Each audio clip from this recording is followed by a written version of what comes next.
Louvado seja nosso Senhor Jesus Cristo.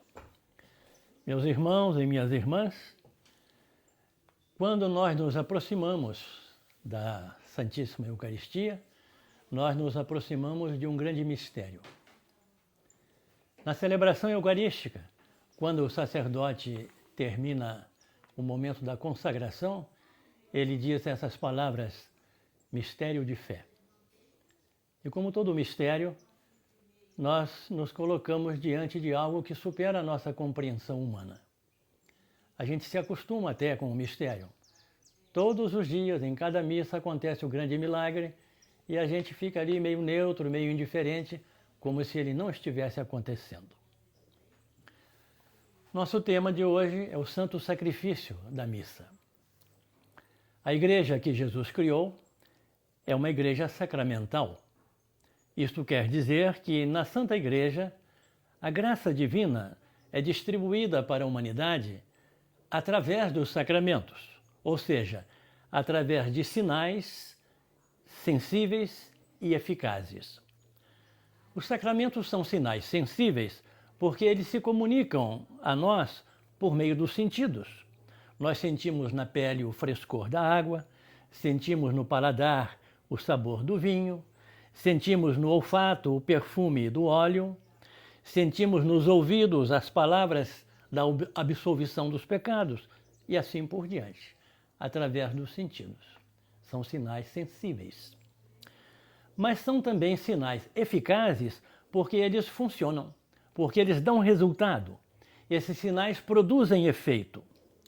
Parte desse efeito é automática, ex opere operato, sem depender da nossa disposição. É assim que um bebê é batizado, e o batismo faz efeito. Outra parte não é automática, ex opere operantes, ou seja, o efeito do sacramento vai depender da nossa disposição íntima, nossa disposição interior. Assim, no sacramento da confissão, a absolvição do sacerdote só produz efeito se houver em nosso coração uma verdadeira contrição e a disposição de não recair nos mesmos pecados.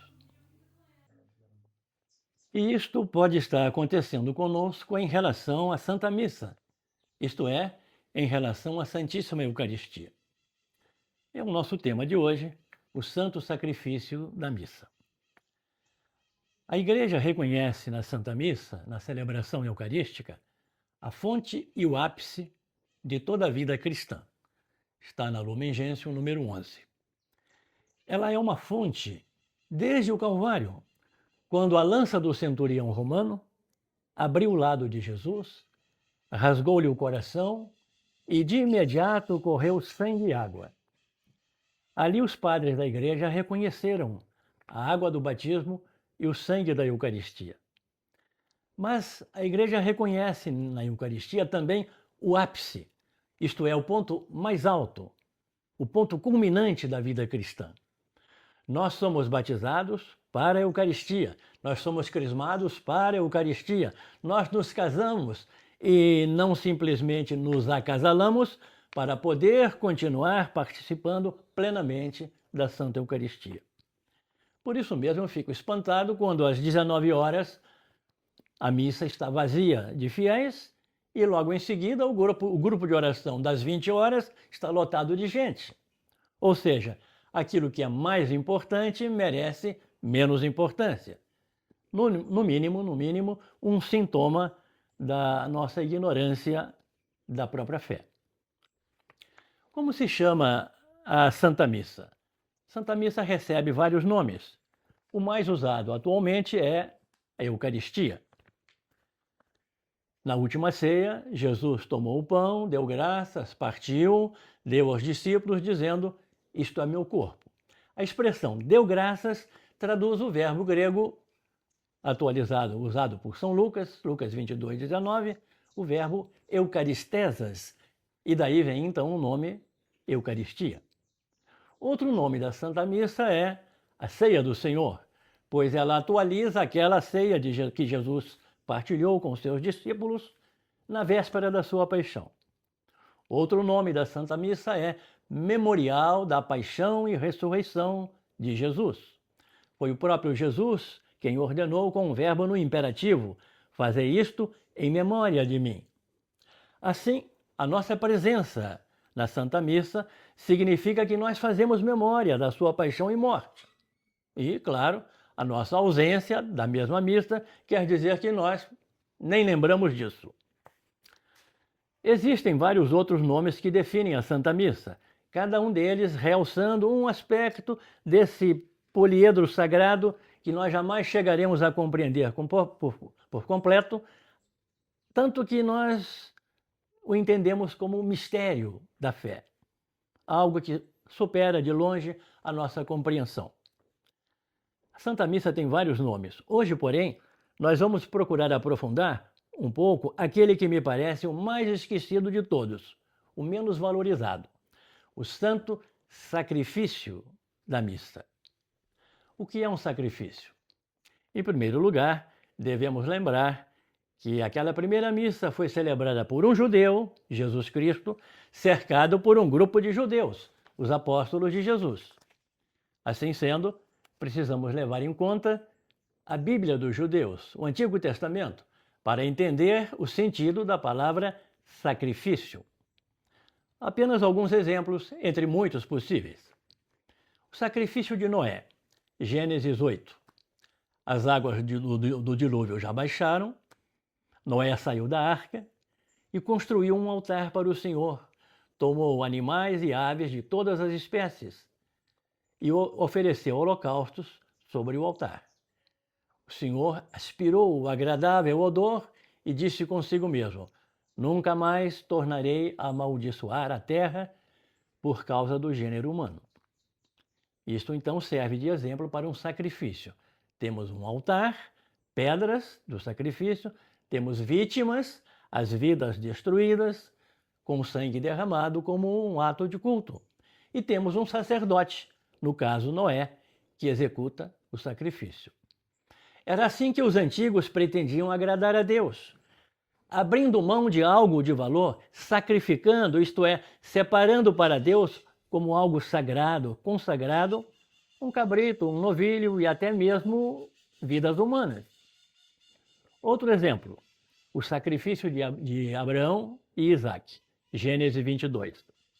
Deus ordena a Abraão: toma teu filho, teu único filho, teu Isaque, a quem tanto amas, dirige-te à terra de Moriá e ali oferece-o em holocausto sobre o monte que eu te indicar.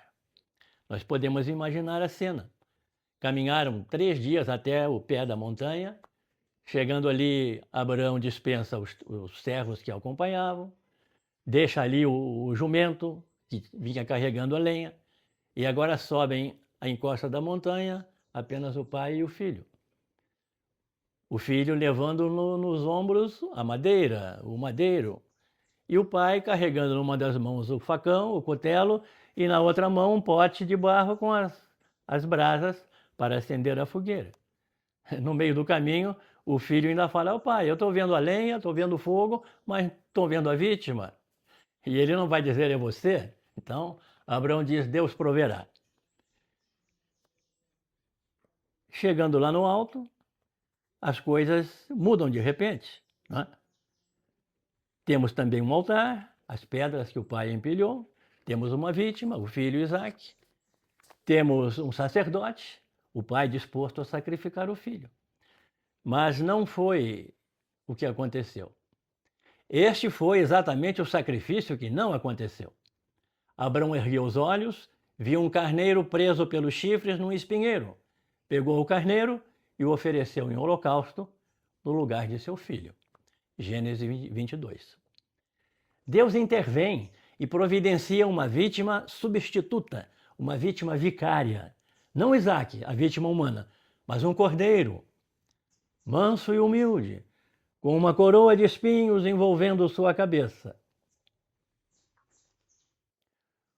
Um último exemplo. O cordeiro pascal, na noite da libertação do Egito, Êxodo capítulo 12. Deus dando instruções a Moisés: cada um tome um animal por família. O animal será sem defeito, macho de 1 ano, cordeiro ou cabrito. Ao cair da tarde, toda a comunidade de Israel, reunida, o imolará. Tomarão um pouco do sangue e untarão as ombreiras das casas onde estão comendo. O sangue servirá de sinal nas casas onde estiverdes. Ao ver o sangue, eu passarei por cima. Saltarei, Pessac, Páscoa, e não vos atingirá a praga exterminadora quando eu ferir a terra do Egito. Então, um animal é sacrificado, o sangue dele é a garantia de salvação, e Deus acrescenta: este dia será para vós um memorial em honra do Senhor, que a vez de celebrar por todas as gerações como instituição perpétua. Então, em resumo, o que é preciso para um sacrifício? O altar, a vítima e o sacerdote. Passa o tempo, longo tempo, passam séculos, passam as gerações, até a quinta-feira, véspera da paixão de Jesus Cristo. Como bons judeus, estão ali Jesus e seus discípulos reunidos para celebrar a Páscoa, fazendo memória da libertação de Israel da escravidão do Egito.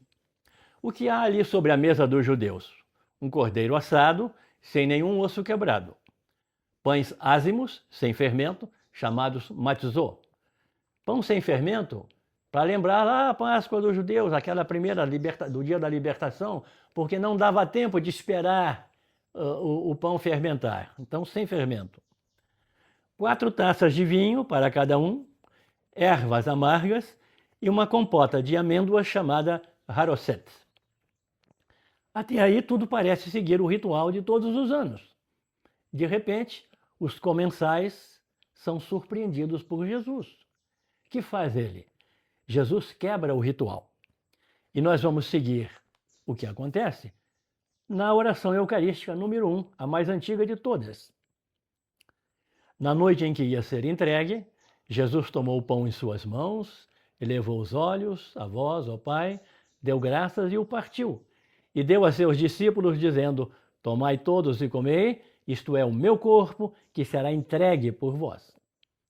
Do mesmo modo, ao fim da ceia, ele tomou o cálice em suas mãos, deu graças novamente e o deu aos seus discípulos, dizendo: tomai todos e bebei, este é o cálice do meu sangue, o sangue da nova e eterna aliança, que será derramado por vós e por todos para a remissão dos pecados. Fazei isto em memória de mim. E a Assembleia reunida responde: Salvador do mundo, salvai-nos, vós que nos libertastes pela cruz e ressurreição. Na noite em que ia ser entregue, estamos diante de uma novidade, um sacramento, um sinal sensível e eficaz da graça de Deus. Um sacramento de salvação.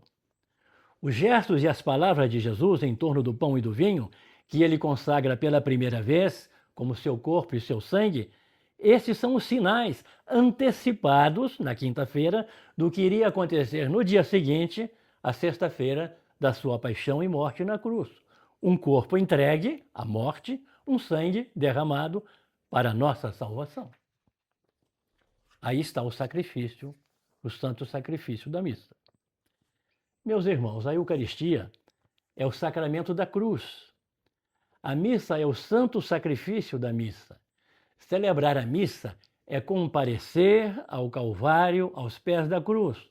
Não é uma repetição do Calvário, bastou uma vez, mas é uma atualização. Isto é, a morte de Jesus é trazida para o tempo presente em que estamos, é trazida em ato, isto é, atualizada. No Calvário, de forma cruenta. No altar, agora, na missa, de forma incruenta, através de sinais sacramentais. As orações, as várias orações eucarísticas, não se cansam de nos dizer que nós estamos diante de um sacrifício, mas não prestamos atenção, pensamos que a missa é só uma festinha de família. Por exemplo, a oração eucarística número 2. Na verdade, é justo e necessário dar-vos graças sempre em todo lugar, mas sobretudo neste tempo solene em que Cristo, nossa Páscoa, foi imolado. Sacrifício. Celebrando, pois, a memória da morte e ressurreição do vosso Filho, nós vos oferecemos ao Pai. E nós vos suplicamos que, participando do corpo e sangue de Cristo, oração eucarística número 2. Pegamos a oração eucarística número 3. Número 3. Celebrando agora, ó Pai, a memória do vosso Filho, da sua paixão que nos salva, da sua gloriosa ressurreição. E em seguida, olhai com bondade a oferenda da vossa igreja, reconhecei o sacrifício que nos reconcilia convosco e concedei que, alimentando-nos com o corpo e sangue do vosso Filho, etc. E logo adiante, e agora, ó Pai, nós o suplicamos que este sacrifício da nossa reconciliação estenda a paz e a salvação ao mundo inteiro. Pegamos a oração eucarística sexta, letra D. Olhai com bondade para a oferta da vossa igreja.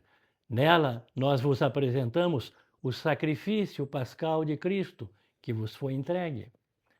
Pegamos a oração eucarística do Memorial do Senhor.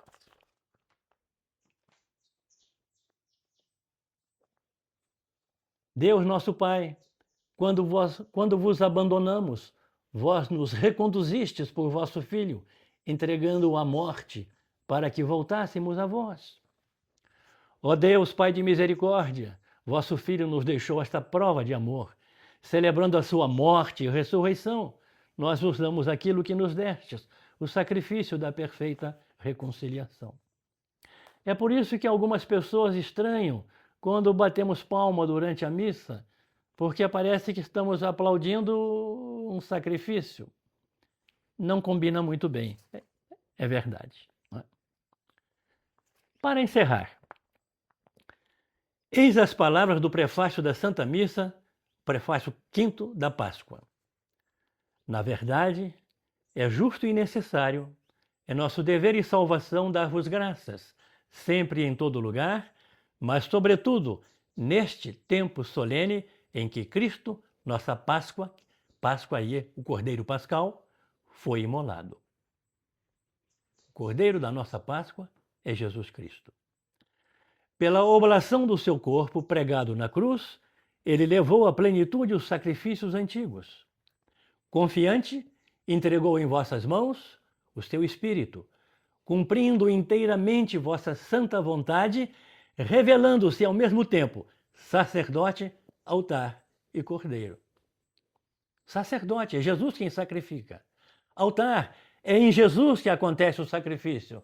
E cordeiro, é Jesus a vítima oferecida ao Pai. Não estranhe, então, se o sacerdote chega para a missa e, para começar, beija o altar. Está beijando Jesus Cristo. De hoje em diante, saindo de casa para celebrar a Santa Missa, ou melhor, o Santo Sacrifício da Missa, nós podemos ir pensando: estou caminhando em direção ao Calvário de nosso Senhor Jesus Cristo. Louvado seja nosso Senhor Jesus Cristo.